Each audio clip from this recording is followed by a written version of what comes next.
మొక్కజొన్ననో అదో ఇదో ఉంటే పిట్టలు వాళ్ళకుంటే బెదిరి ఎన్నికాడ అడ్డం కట్టేది. ఇవాళ మా అక్కలు ఇందిరమ్మ చీరిస్తే పాలపిట్టలాగా కట్టుకొని వచ్చారు. చీర అంటే గిట్లుండాలి.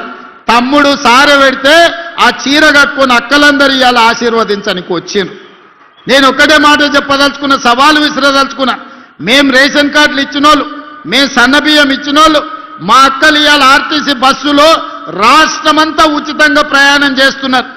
2 ఏళ్లలో 9,000 కోట్ల రూపాయలు ఆర్టీసీలో ఉచిత బస్సుకి ఇవాళ ఖర్చు పెట్టినాం. యానాడు అమ్మగారింటికి పోవాలన్నా, అమ్మవారిని దర్శించుకోవాలన్నా, అనంత పద్మనాభ స్వామి దగ్గరికి పోవాలంటే కూడా ఇంటి ఆయన దగ్గర చేయి జాపాలి. ఆయన దసరాకు అడిగితే ఉగాది గోదుపో అంటే కడుపులో బాధతోని దుఃఖం పెట్టుకొని సరే ఇక మన పరిస్థితి బాగాలేదు సర్దుకోవాలని ఇవాళ ఇంటి ఆయన బాయి కాడుకోతే ఈ లోపల అమ్మగారిని పోయి చూసి అమ్మ ఎట్లుందో చూసుకొని మళ్ళీ వెనకకు వస్తున్నారు మా అక్కలు. ఆడ మా అక్కను అవుతుంది నిజమే అని. నిజమా కాదా అక్క? సెలవులు వస్తే పిల్లల్ని తీసుకొని గుడికి పోతున్నాం, అవునా? బడికాడు ఇడిచిపెట్టాలంటే బస్సులో పోతున్నాం.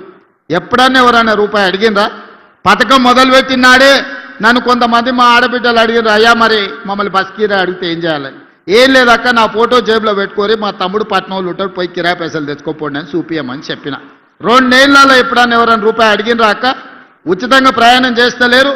బస్సులో ఉచిత ప్రయాణమే కాదు, ఇవాళ మా ఆడబిడ్డలకు 1000 బస్సులు కొనిచ్చి ఆర్టీసీకే కిరాయి పెడితే నెలకు 70,000 రూపాయల ఆదాయం ప్రతి బస్సు మీద ఇవాళ మా ఆడబిడ్డలకు వస్తున్నాయి. 27,000 కోట్ల రూపాయలు సున్నా వడ్డీతోని ఆడబిడ్డల 1,000 కోట్ల రూపాయలు వాళ్ళ చేతిలో పెట్టినాం. 1 కోటి మంది ఆడబిడ్డల్ని కోటీశ్వరులను చేయాలన్న లక్ష్యంతో ఈరోజు హైటెక్ సిటీ పక్కన ఐటీ కంపెనీలు విప్రో, ఇన్ఫోసిస్, మైక్రోసాఫ్టే కాదు, శిల్పారామం పక్కన ఇందిరా మహిళా శక్తి స్టాల్స్ 3.5 ఎకరాలు 1000 కోట్ల భూమి ఇచ్చి 150 స్టాల్స్ పెట్టి మా అక్కలు తయారు చేసే వస్తువులన్నీ హైటెక్ సిటీ పక్కన పెట్టి ఈరోజు ప్రపంచానికి మేము ఈరోజు చూపించినాం. ఇదే కాదు, మీరు ఆన్లైన్లో అమెజాన్లో బుక్ చేస్తుంటారు మా మిత్రులు చాలామంది, అది కావాలి ఇది కావాలని. ఇవాళ రేపు మా అక్కలు తయారు చేసే పిండి వంటల నుంచి వాళ్ళు తయారు చేసే చేతి వస్తువుల వరకు అమెజాన్లో ఈరోజు అందుబాటులోకి తీసుకొచ్చినాం. ప్రపంచమంతా ఎవరు ఏం కొనాలన్నా అమెజాన్లో మా అక్కలు తయారు చేసే వస్తువులను కొనుక్కునే పరిస్థితి ఇవాళ తెలంగాణ రాష్ట్రంలో తీసుకొచ్చినాం. ఒక పక్కన రైతులకు ఆనాడు చంద్రశేఖరరావు అన్నాడు వరేసుకుంటే ఉరేసుకున్నట్టే అని. కానీ మన ప్రభుత్వం వచ్చినాక నేను చెప్పిన వరి వేయండి, సన్న ఒట్లు పండించండి, గిట్టుబాటు ధరనే కాదు 500 రూపాయల బోనస్ ఇస్తామంటే ఈరోజు దేశంలోనే ప్రతి సంవత్సరం 1,55,00,000 మెట్రిక్ టన్నులు ప్రతి సీజన్లో ఇవాళ ఒట్లు పండించి దేశంలోనే అత్యధికంగా వరి పండిస్తున్న రాష్ట్రంగా తెలంగాణ ఒక ప్రతిష్టను సాధించింది. 500 రూపాయల బోనస్ ఇచ్చి ఇవాళ ఒట్లు కొంటున్నాం. తాండూరు కందులకి ఈరోజు మంచి మార్కెట్ తీసుకురావడానికి ప్రయత్నం చేస్తున్నాం. అందుకే మిత్రులారా, ఒక వైపున రైతులను, రెండో వైపున మహిళల్ని, మూడో వైపున విద్యార్థులను, నిరుద్యోగ యువకులను ఒక్కొక్క సమస్యను పరిష్కరించుకుంటూ ఒక్కొక్క సమస్యను అధిగమించుకుంటూ తెలంగాణ రాష్ట్రాన్ని నెంబర్ 1గా ఈ రాష్ట్రానికి పెట్టుబడులను ఆకర్షించి మొన్నటికి మొన్న మీరు చూసిండ్రు మహేశ్వరం దగ్గర గ్లోబల్ సమ్మిట్ ఏర్పాటు చేస్తే 100 దేశాల నుంచి పెట్టుబడులు పెట్టే వాళ్ళు ఇక్కడికి వచ్చారు. ఇవాళ ఒక గొప్ప ఫ్యూచర్ సిటీని 30,000 ఎకరాలలో ప్రపంచాన్ని తలదన్నే విధంగా ఒక గొప్ప నగరాన్ని ఈరోజు మనం నిర్మించుకోబోతున్నాం. ఇవాళ మన ఏరియాలో పారిశ్రామిక వాడలను తెస్తే మన నిరుద్యోగ యువకులకు ఉద్యోగ ఉపాధి అవకాశాలు వస్తాయి. అందుకే మిత్రులారా, ఈరోజు సంక్షేమాన్ని అభివృద్ధిని కొనసాగించాలి అంటే మీరు నిండు మనసుతో ఆశీర్వదించాలి. ఈరోజు చిన్నదో పెద్దదో తప్పిదం జరిగితే అది మళ్ళా సరిదిద్దుకోలేంది. పాముకు పాలు పోసినట్టే బీఆర్ఎస్కి ఓటు వేస్తే, ఎందుకంటే కడుపు నిండా విషమే. ఎప్పుడైనా హరీశ్వరరావును చూడండి, నాగుపామును చూడండి ఎట్లుంటుందో, ఆయన నాలుకతో సహా ఎట్లుంటాడో ఒక్కసారి ఊహించుకోండి. కడుపు నిండా విషమే. ఎవడు మంచుకున్నా ఓరోడు, ఎవరు తెల్లబట్టలు వేసుకున్నా సహించరు. అందరూ దివాలా తీసి ఉండాలి, మొత్తం పిచ్చమెత్తుకొని బతకాలని కడుపు నిండా విషం పెట్టుకొని తిరుగుతున్నారు. కాబట్టి ఈ పాములకు మీరు ఓటేస్తారంటే పాముకు పాలు పోసినట్టే. ఈ పాములను మళ్ళా బతకనిస్తారంటే మళ్ళా మన సమస్యలు పరిష్కారం కావు, మళ్ళీ గోసపడాల్సి వస్తుంది వీళ్ళకి ఏమాత్రం అవకాశం వచ్చినా. అందుకే మిత్రులారా, మన పార్లమెంట్లో రంజిత్ రెడ్డి గెలిచి ఉంటే ఢిల్లీలో మనకి ఇంకా బలం పెరిగుండేది. ఇవాళ డాక్టర్ రంజిత్ రెడ్డి ఈ ప్రాంత అభివృద్ధిలో ప్రభుత్వం వైపు నుంచి కూడా మీకు అండగా నిలబడతాడు. మీరందరూ కలిసికట్టుగా ఈ ప్రాంతాన్ని అభివృద్ధి చేసుకోండి.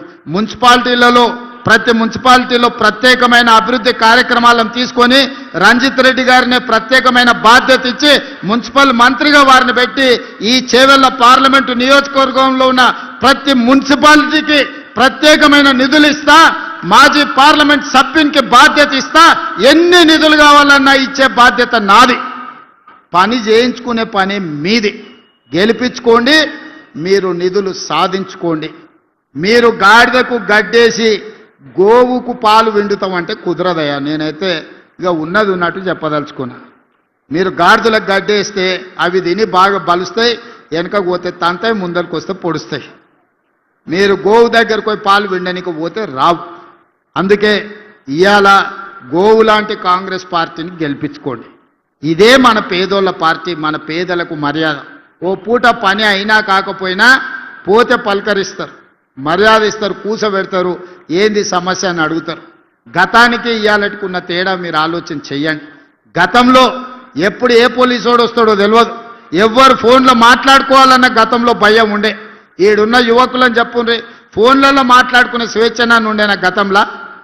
ఇవాళున్న పరిస్థితి ఏందో మీరు చూడండి. అందుకే చిన్న చిన్న విషయాలు ఏమన్నా ఉన్నా పక్కన పెట్టండి. నేనుంటా. వికారాబాద్ జిల్లా నుంచి ఈరోజు నేను ప్రసాద్ గారు రాష్ట్రానికే నాయకత్వం వహిస్తున్నాం. మన జిల్లాలో 100% ఫలితాలు అనుకూలంగా ఉండాలి. అట్లనే గెలిస్తే మనం నిధులు కూడా అట్లా తెచ్చుకోవడానికి అవకాశం ఉంటుంది. కాబట్టి మిత్రులారా, ముఖ్యంగా మా అక్కల మీద నాకు సంపూర్ణమైన విశ్వాసం ఉంది. ఆడబిడ్డ ఆశీర్వదించినాక ఇంకా అడ్డమే లేదు. ఈ ఎన్నికల్లో గెలుస్తాం. ఎందుకంటే మగపిల్లలను అక్కడిక్కడ కదులుతున్నారు. మా అక్కలు మాత్రం మంచిగా ఈటీవీ మా టీవీ సీరియల్ పోతే పోయినా మళ్ళీ రేపు చూసుకోవచ్చని మంచి కూర్చొని ఆశీర్వదించనికే ఇక్కడికి వచ్చారు. అవునా అక్క? ప్రతి ఒక్కరికి చెప్పురి, చుట్టాలకి చెప్పురి, మనోళ్ళకి చెప్పురి, మంచోళ్ళకి కూడా చెప్పుండ్రి. ఈ ఎన్నికలు మనకు కీలకం. మన గల్లీ అభివృద్ధి చేసుకోవడానికి ఉపయోగపడే ఎన్నికలు.